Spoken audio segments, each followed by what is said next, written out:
there seems to be no progress on the sticking points at the COP27 Summit in Sharm El Sheikh in Egypt, as both the developed and developing countries maintain their different positions on thorny issues of financing. So we do know that we have a presence there.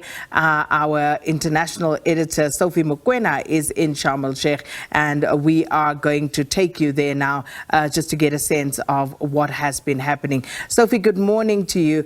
And of course, the agreements, consensus, the sticking points seemingly elusive at this point. But I see it says Brazil behind you, I think. Please tell us exactly where you are and, of course, what has been happening so far.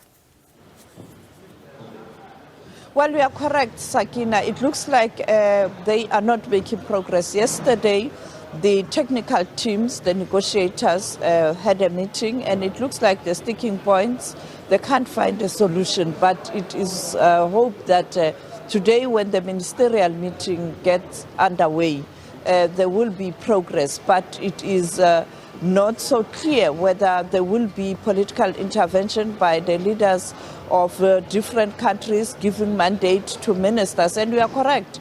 I'm standing behind the Brazil pavilion because we are expecting the event today. But going back to the talks, perhaps let's take a listen at what Minister of Forestry, Fisheries and Environment in South Africa, Barbara Creecy, had to say about the talks, because she is going to be part of that team that is going to meet the ministers from different countries.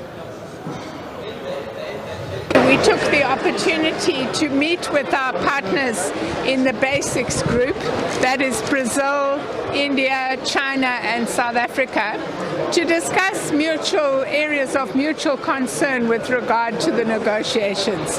As you know, we are currently quite frustrated with the pace of negotiations here at COP27, and in particular we are concerned that we are not making progress on key issues of concern to our continent, namely the questions of loss and damage, the global goal on adaptation, and of course financing and the means of implementation.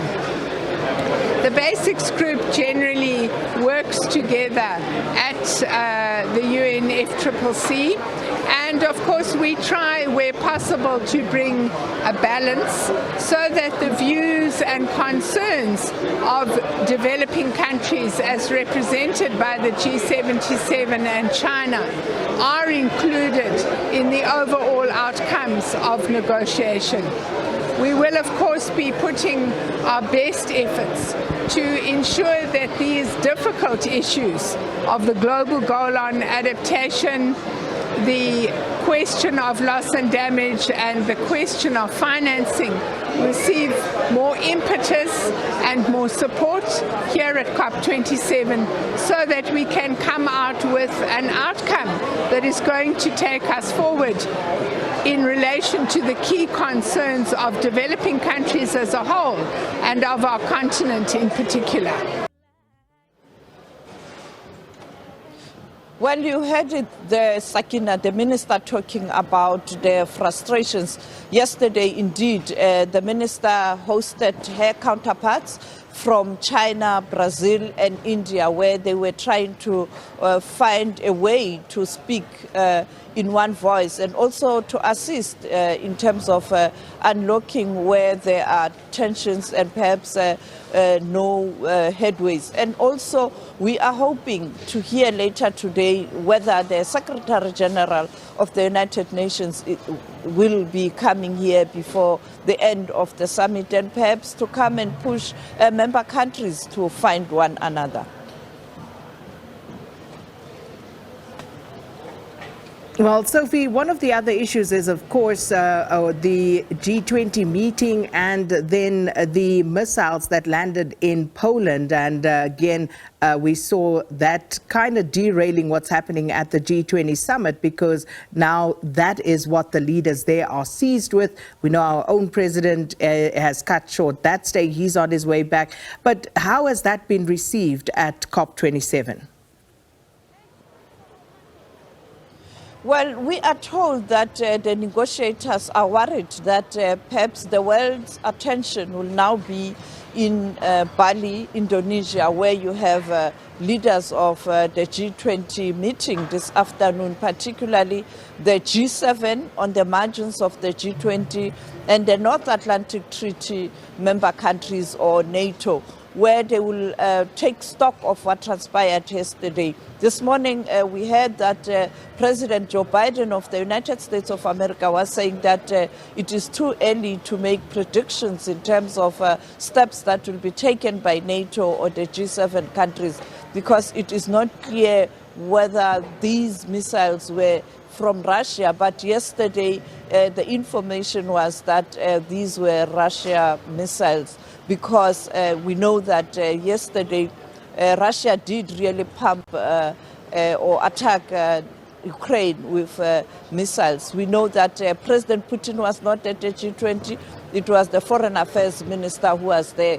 And I think he took a decision to send a strong message to his counterparts. Yes. And of course, just coming back to COP27 there, Sophie, you are at that Brazil stand, and I understand that the president there, Lula da Silva, might be making an appearance. You tell us a little bit more about that and the significance of that.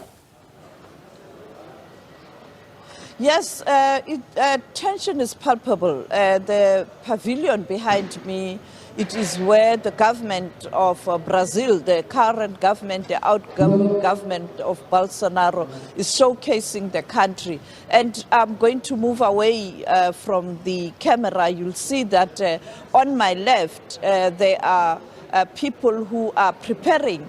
This is where the President-elect Lula will be addressing people here. You know that at the moment he is not the president, he's still president-elect, and therefore you have the Minister of Environmental Affairs from Brazil who is attending this meeting as part of the outgoing government. And therefore yesterday when I spoke to them, the officials were saying they don't even know whether they will continue to work after Lula has been inaugurated next year. But indeed, he is coming.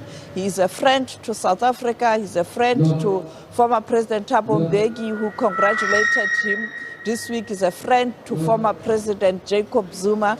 You know, COSATU, SAFTU, ANC, and the SACP really support him.